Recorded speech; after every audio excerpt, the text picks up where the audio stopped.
So I've been thinking about broadening my horizons a little bit. I've been pretty stuck with medium, with heavy, tried and true, best classes in the game. But I kind of forgot about one of them. It's on the tip of my tongue. Oh yeah, it's the light class. Oh, my bad. I completely forgot about that class for some reason. Anywho, this is gonna be my first light video. I'm sorry for all the guys that actually betrayed, kind of stooping that low to actually cover a fantastic weapon over there. But hey, a boy's got to pay his bills. Oh, I'm sorry. My manners. Oh, what's the matter with me? I didn't even tell you guys what weapon I was covering. It's the matter. Even though I despise this class, I do have some good things to say about it. It has nothing to do with the evasive dash or the cloak players. Those guys are weirdos. And no, they don't deserve any nice things to be said to them, actually. But those grapple chads, I would like to shake your guys' hand. You guys are the best people in the entire world. Oh, unless you're not using the matter, and then you guys are meanies. You're just like the evasive dash players. Ew. Let's get down to the brass tacks of it, though. The matter is a fine weapon. It's a solid B tier. Just to get it out of the way, if you guys are waiting for a letter ranking, there you go. This weapon isn't the best gun in the entire game. Is it fun? Of course it is. Pretty much any weapon in this game is fun. But the matter isn't good. And it could be better, but it's not. So let me go ahead and explain how this thing works. Like most of the other shotguns in this game, it has a preset pellet pattern. So it's pretty easy to tell how much damage you're going to do from how much your crosshair is covering the enemy. But this crosshair is a little deceiving. So when it comes to the crosshair itself, first of all, it never moves. You're crouching, walking, you're jumping, you're in the air. It has the same amount of accuracy even when you're ADSing. So it doesn't matter how much you're moving. It doesn't matter how little you're moving. It's going to have the same amount of accuracy no matter where you are, what you're doing. This makes it a pretty reliable gun overall because it's the most consistent shotgun, at least in my opinion, that I've used in this game. And at first glance, even though all the pellets inside this shotgun are consistent, they go where the crosshair is going to go, no matter what. It has a set pattern. It looks good. It looks pretty fine. Evenly distributed. It looks all good at first glance. But when you zoom in and then you realize what's happening here, even if you're slightly off from the center of your crosshair, you're not going to be doing nearly as much damage as you could have if you're slightly to the left, right, up, down, whatever.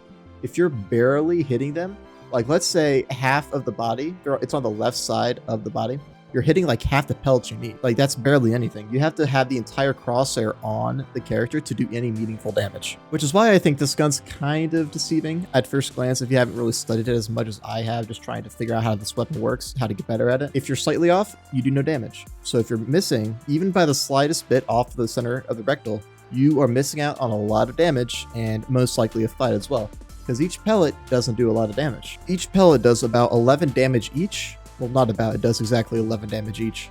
That means if you're slightly off, you're just hitting the edge of the body, like with the edge of your crosshair. You're only doing about 33 damage if you're hitting those 3 outlier pellets there, which is not a lot of damage. An RPM of 85, you're not doing any damage. You are going to be losing that fight if you're only hitting those edge shots, which makes this weapon a very skill-based weapon. You have to have your crosshair directly on the body to do any damage. And in that case, why even use the matter? Just use a sniper and just quickscope. That's just my mentality on this thing. But hey, the way I'm sounding with this weapon, with the damage each pellet does, it sounds like this is a pretty terrible weapon, and hey, I get it. It's not the best, it's definitely not the double barrel, but it does have its uses. Let's say you are hitting every single pellet with this weapon, and for you to do that, you have to be at least with lights like 5 meters away. If you're anything above 5 meters, you're not going to be hitting all those pellets and you're going to be cutting yourself off from a bunch of damage you could have been doing. It's a little easier with mediums and heavies because the damage drop off is actually pretty far. It's 15 to 25 meters, which is pretty good for a shotgun. We'll get into how you can utilize some poke damage a little bit into the video. When it comes to damage drop-off, this thing, there's no weaknesses to it. It's just the pellet damage and the pellet distribution. That is where this thing is being kind of set back a little bit. Going against mediums and heavies is a little bit easier because of their larger hitboxes, so you can play a little bit more distance with them. Against heavies, this thing on paper can 3-shot a heavy, which is pretty good. It's not as good as a double barrel, but it's pretty good. It's a slight bit off from 2-shotting a medium, but that's what the quick melee is for. Bang, bang, quick melee. Easy. But that is, of course, if you're hitting every single pellet. For medium, it's not as bad because you know you're going to be at least doing more than 2 shots to the medium. So if you're missing 1 pellet, 2 pellets, it's fine. You can still get a quick melee in there. Same said with the heavy. If you miss a shot or two, You can still quick melee if you have done enough damage. But the problem is, if you're missing literally only 2 pellets out of the 3 total shots, you need to hit 32 pellets out of 33 pellets from 3 shots, right? If you're only hitting 31 out of 32, you're going to be 9 damage off from killing the heavy. That's when a quick melee comes in handy, because you are still light. You only have 150 HP against these guys, so you have to hit every single pellet. Okay, now that you guys have learned that pellets are everything, hit all of them, you win. Easy. This thing has good DPS on paper. 1.5 seconds to kill a heavy, that's pretty good. But the pellets, but before I keep harping on that, hopefully I don't for the rest of the video, you guys know how important it is. Let's get into some more, I guess, facts on this little guy here. Magazine size compared to its reload speed, it's fine.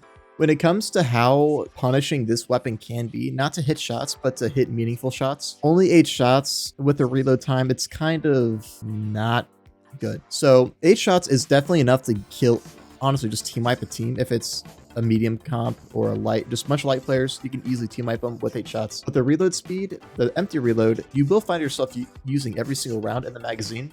It's 2.5 seconds. That takes a while. You're lucky you're on light because you do have some movement to evade people for that amount of time. But 2.5 seconds, that's a lot of time to leave yourself defenseless. Attack reload is better, 2 seconds, not that bad, but still, it could be better. I'm not saying this is this isn't a bad gun because of its reload. It's just bad because of the skill gap you need to have good aim to use this weapon. I'll put it simply there. But the reload also it's a bit of a hindrance with this weapon too. It's not the worst thing in the world. It's not the model reload. It's not the BFR reload. It's still a magazine reload, which makes it better than pretty much any other shotgun. Magazine reloads in FPS shooters are awesome. I love them. A lot of people like the cancelable reloads. That's fine. But just reload when you're safe. There you go. You have all your ammo and you don't have to wait a couple extra seconds to finish topping off your magazine. That's just my 2 cents on all that though, with shotguns as a whole. Now, if there's a point I wanted you guys to bring home with you, other than the pellets, can't forget about the pellets, boys, is that the range on this gun isn't bad. It's only bad because of the pellet spread. So if you're hitting those shots on the center of the crosshair,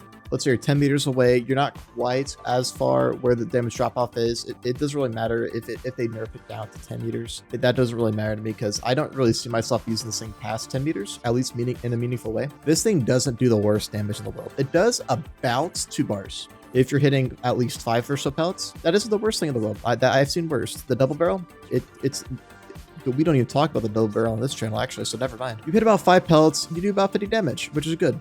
So you're hitting, it takes about 4 shots to kill a light, 3-4 shots, just depends on how many pellets you're hitting. It's all about the pellets. If you're hitting a little bit less of that, it could be 4 shots, it could be 5 shots. It's not the best. It obviously isn't. For a shotgun, it's not bad though.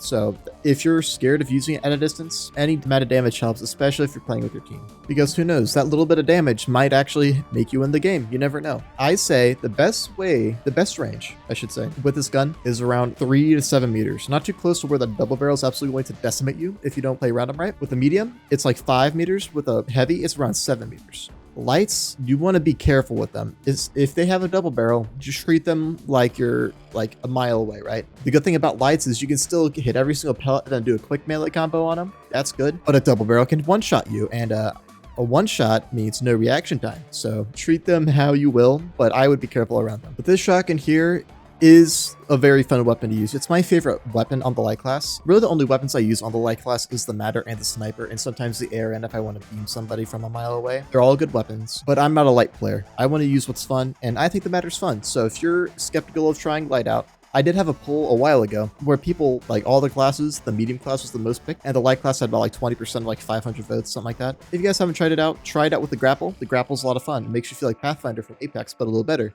because, you know, the finals is better. Use this weapon if you have good aim. It's a lot of fun to use. It's very satisfying to get those kills with it. Use the sniper if you have good aim. If you have good aim, try out light. That's why all the pros like it. But to get my rambling with the game as a whole, comparing it to Apex, I don't know what I was thinking there, but I'm not going to take it out of the video because it was funny, I think. The only change to this weapon I would make, which would be actually the first change this weapon has actually had, literally, ever. This thing was introduced in Season 4. The only 2 changes it had are sights. Sights being added, and the sights literally do nothing for the gun, so there's literally no point even adding them in the first place.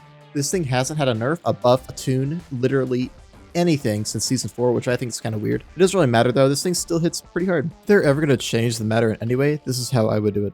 It would be to switch with the pattern. Like my preferred pattern would be is one extra pellet right above the group of 5 that it has in the center to make it more rewarding to hit those longer-ish range shots with shotting. Add one pellet and take 1 damage point away from all the other pellets. So that removes its total damage output from 121 to 120, but you get an extra pellet to make the weapon a little bit more forgiving. You still have to hit those good shots in the center of the crosshair, but you get a little bit more with those shots. That's how I think this weapon should be used. A little bit more longer range to help supplement that poke damage output, especially with the poke damage meta we have for season 8, I'm sorry boys. And then this weapon would be a little bit better. It wouldn't be the best gun ever. It would be a little impressive for people who actually know how to use the weapon correctly. And if you guys have watched this video, there you go, you know how to use it. That would be my preferred buff for this guy, so it can actually compete with the double barrel, because the double barrel right now is the king of all shotguns. Even the S8, just saying, it's the king of shotguns right now. There you go, boys. Those are my 2 cents. Let me know what you guys thought about the video. Comment down below. Best part of the video, guys, right there, the comments. I love you guys. If anyone who's dropped a comment, I'm in love with. I might just marry every single one of you, actually, at this point. But also, leave a like, do all the YouTube stuff. Subscribe if you haven't. I'll go ahead and see you guys later. You guys have a good one, all right?